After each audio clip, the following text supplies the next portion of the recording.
Hey everybody, welcome back to my channel. It's Mindy here and I hope you're doing well.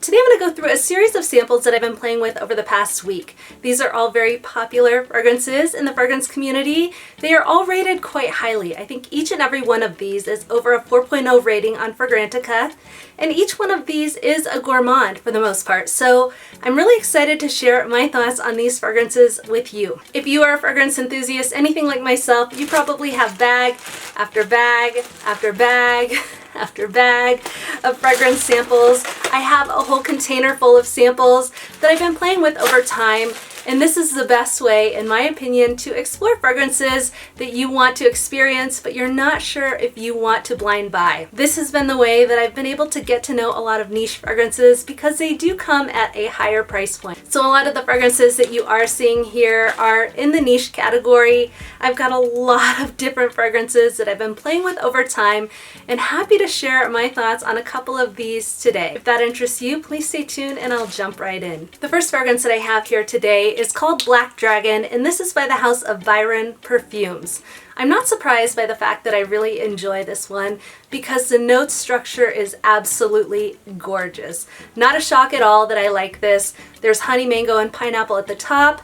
There's bourbon, vanilla, sandalwood, and tobacco in the mid. And then there is musk, amber, and patchouli at the base. Anyone who watches my channel knows that I am a sucker for bourbon vanilla. They know that I really love sandalwood and tobacco.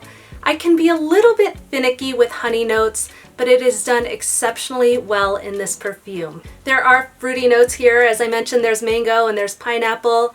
And in some cases, those notes can be a little bit overpowering to my nose, but in this fragrance, they are blended beautifully. This is a smooth, almost creamy type fragrance that has a lovely composition. This is classified as an aromatic fruity fragrance, but to me, it's very much a vanilla fragrance with this beautiful tobacco, tropical, woody type undertone. To me, this fragrance is perfectly unisex. According to Fragrantica, it has around a 4.51 rating with around 39 votes, which suggests to me that a lot of people that have tried this fragrance really do enjoy it. This is one I want to play with a little bit more on my skin, really get to know it, really acclimate to it. But as it stands now, I do consider this to be a full bottle worthy type fragrance. It's gorgeous. It's one that I would consider bringing into my collection in the future. This is Black Dragon by Byron Perfumes. Next up is called Bodacious by Boadicea the Victorious. I don't know if I said that correctly. I hope I did.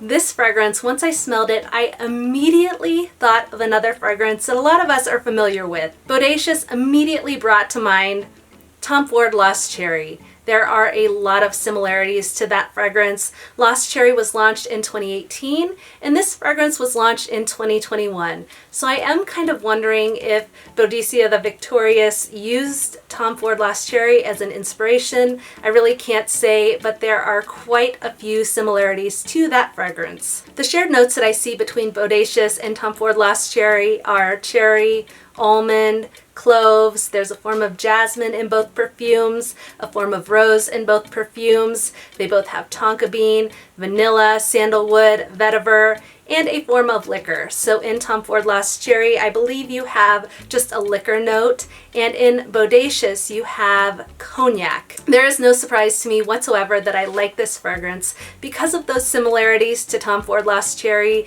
It is a scent profile that I like, that I enjoy. I don't have the actual Tom Ford Lost Cherry fragrance, but I purchased Pop Cherry by the Dua brand, which I find to be quite similar to Lost Cherry. This one is very smooth. I do like the cognac note that is in here. I recently discovered that I really enjoy a cognac note in Note Vanillee by the house of M. Micallef.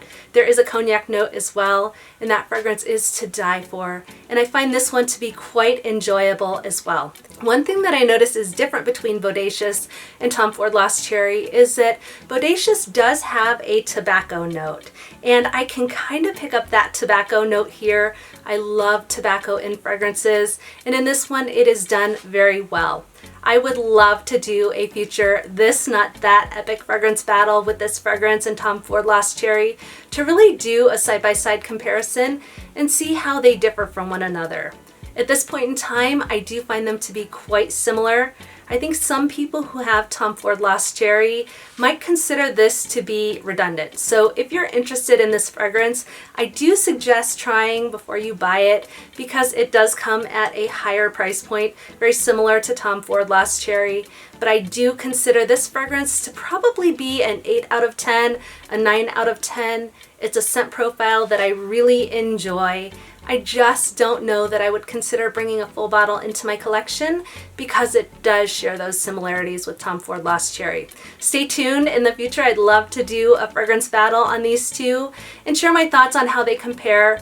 Overall, I find this to be a great standalone fragrance. This is Bodacious by Boadicea the Victorious. Alright, moving on to another fragrance that I've been playing with. This is Winter of '99 by the House of Kerosene. This fragrance is perfectly named. This sort of reminds me of a log cabin. You're in a really warm, cozy, comforting setting with a beautiful view. This is the type of fragrance that I could see somebody really loving in those cold winter months. This fragrance has a very simplistic note structure. In the fragrance is molasses, there's nutmeg, there's woodsy notes, and vanilla. And I definitely pick up on the sweet molasses in this one, as well as that spicy nutmeg. The accords for this fragrance are spot on: sweet, fresh, spicy, woody, vanilla, and powdery. I find all of those things to be spot on with this perfume. I find this one to be enveloping. Again, it's warm and cozy. I really do enjoy a nutmeg note in my fragrances, which has surprised me. It's in La Nuit Tresor à la Folie. Beautiful fragrance. It's also in Delina by Parfums de Marly, and this fragrance is not anything like those. It smells quite different, but I do seem to enjoy the nutmeg note that is in here. That little bit of spice added with the vanilla is an amazing composition. My question with this one is if I really want to smell like this. I do like the scent profile. I think this would work on a man, a woman. I think this would smell incredible on a man, but with that spice quality, I'm not sure I like it on my own skin. Maybe I'd prefer this one as a candle or something like that. I'll play with it a little bit more and update you in the future if this is one that I do bring into my collection in full bottle form. But right now, I consider this to probably be a 6 out of 10, maybe a 7 out of 10 for me. A nice scent, Winter of '99 by Kerosene, but not one I'm sure I want in full bottle form. Next up is Wicked Good by the House of Gallagher Fragrances. This happens to be my scent of the day. This is a fragrance that I'm really wanting to get to know because I do find it to be intoxicating.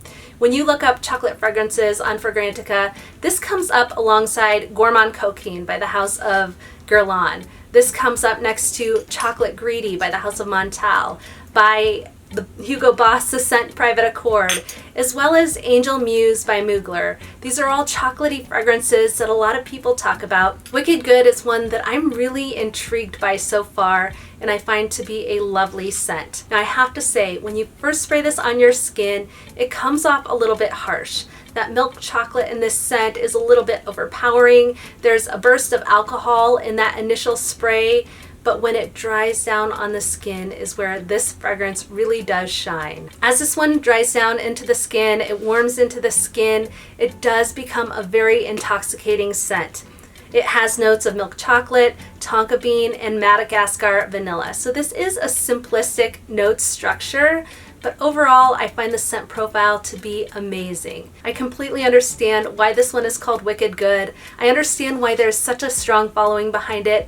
I also agree with another reviewer who stated that this one smells a little bit like a brownie mix. When I think of brownie mix in that kind of intermediate phase as this is drying down on your skin, I definitely picked that scent profile up and really enjoy that aspect of this fragrance. This is an easily likable fragrance. It has an uncomplicated note structure. This is the type of fragrance that I see a gourmand lover, a chocolate fragrance lover really enjoying. This one sits close to my skin for the most part, so I do find the price point of this one to be a little bit high. It's in the range of maybe $180 to $250, which I do find to be quite high for this perfume. That being said, I wore it the other day, I took a shower, and I was still getting whiffs of it afterwards. So that tells me that it does stick around. I just feel like the projection and the sillage from this one might be a little bit more on the gentle side. Before I close out, I did want to mention that I saw a couple reviewers mention that Wicked Good by Gallagher Fragrances reminds them of Bois Dore by Van Cleef and Arpels. Now, I love this fragrance. It's probably in my top 10, maybe even my top 5 at this point. This is an exceptionally beautiful fragrance, and I personally want to find that similarity that people are finding between these two perfumes. This is amazing, and if this one starts to remind me of Bois Dore, I'm definitely going to want to have a full bottle in my collection. For reference, I do really like Chocolate Greedy by the House of Montale, but I have to say, despite the fact that Wicked Good has a very uncomplicated note structure, the scent profile is a little bit complex, and I really do enjoy it. I think I might enjoy this more than Chocolate Greedy at this point in time. So that being said, I'm going to play with this one a little bit more. Do really enjoy it. I'd say it's at least an 8 out of 10 for me at this point. Again, this is Wicked Good by Gallagher Fragrances. Next up is another fragrance by the House of Byron Perfumes, and this is Mula. This is one that I've been hearing a ton about, and I really wanted to get to know more.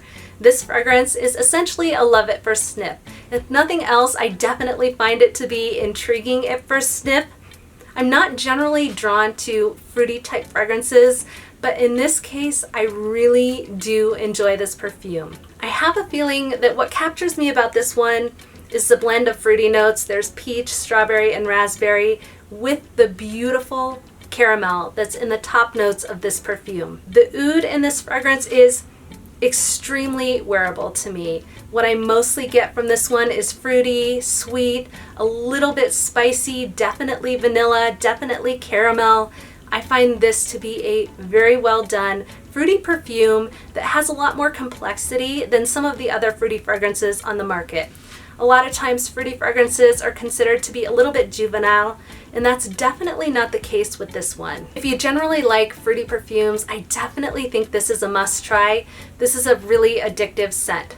One thing I'll mention is that if you found Amber Oud Gold to be a little bit sharp, you found that the melon in this fragrance, the pineapple in this fragrance had a sharpness that you really didn't enjoy, which was the case with me, I think you may like the way Mula is done. There is a tiny bit of sharpness in this one, so you may still experience that. But in this one, it's much more smooth, it's much more enjoyable than the way the fruitiness was done in Amber Oud Gold, in my humble opinion. Another thing I thought worth mentioning on this fragrance is that it is classified as an amber spicy fragrance.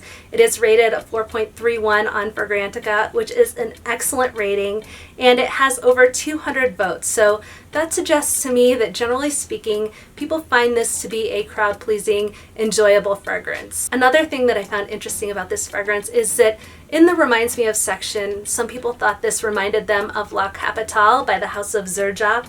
I definitely want to get my nose on that one as well because I hear it spoken about quite a bit as a fruity fragrance, and so I want to get my nose on that one before I commit to a full bottle of this. I also saw that Casablanca by Swiss Arabian was in the Reminds Me section of Mula, and I have to say that I do have a strong preference of Mula over Casablanca. I found this one to be pretty. I find it to be nice. I like the way the caramel is done here, but I also find this to be just a little bit sharper than I tend to prefer my fragrances to be. So I just wanted to mention that because if you like this one, you may like this one as well. Overall, I'm really excited to have a sample of Mula in my collection because this is a fruity fragrance that I really enjoy. I'd love to also at some point compare it to La Capitale by the House of Xerjoff. And I also have a sample of Mula Rouge Extreme in my collection, so I want to compare this to it in an epic this not that side-by-side epic fragrance battle. I think that would give me some insight as to whether I'd rather have Mula or the Rouge Extreme version in my collection. For now, I think this is a great option as a fruity perfume, one I suggest trying out. Again, Mula by Byron Perfumes. Last up is a fragrance that is very popular in the fragrance community. This is Sultan by Royal Crown. This fragrance has a rating of 4.43 on Fragrantica with over 160 votes. So that tells me this is a very loved perfume. One Fragrantica review on Sultan did resonate with me a little bit. It was somebody who said that this reminds them of a high-end cigar shop. I think they said that probably because it has a little bit of a smoky vibe to it, a really smooth vanillic scent profile as well. I think that smokiness or that woodiness comes from the myrrh that's in here, the sandalwood, the way it all blends with the agarwood, which is oud, and the saffron in it as well. This is just a beautifully done, very woody, smooth vanilla scent. To me, this is a very, very warm fragrance. I find it to be quite addictive with those base notes, but I also find just a little bit of fruitiness in this one as well. In the note structure, you also have dates at the top, as well as some more generic fruity notes listed. And so with that, I do pick those up sort of discreetly. They're in the background, but they definitely add a lot of character to this fragrance. For me, as beautiful as I find this one to be, I'm not sure I would justify buying the full bottle because of the price point. This one seems to range from $325 up to maybe $500. And for me, that price point is exceptionally high. It's a very luxury price point, and I would have to have a 10 out of 10 fragrance to be willing to spend that. This is one I would jump on at a lower price. If this were in the $50 to $100 price range, it would be a no-brainer for me. It's one that I'd love to see a clone house come out with an alternative for.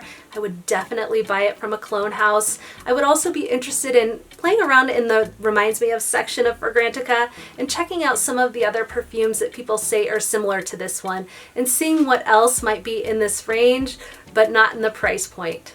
It's subject to change, but at this point in time, I rate this one around an 8 out of 10. I do think people who like woody, rich, dense vanillas are really going to enjoy this fragrance. It is lovely. This is Sultan by Royal Crown. All right, guys, thank you so much for tuning in. As always, I truly appreciate you. If you enjoyed this video of samples I've been playing with over the past week, please go ahead and give it a thumbs up and consider subscribing to my channel. I hope you have an amazing rest of your week. I hope you have a lot to be grateful and thankful for. And until next time, I'll see you soon.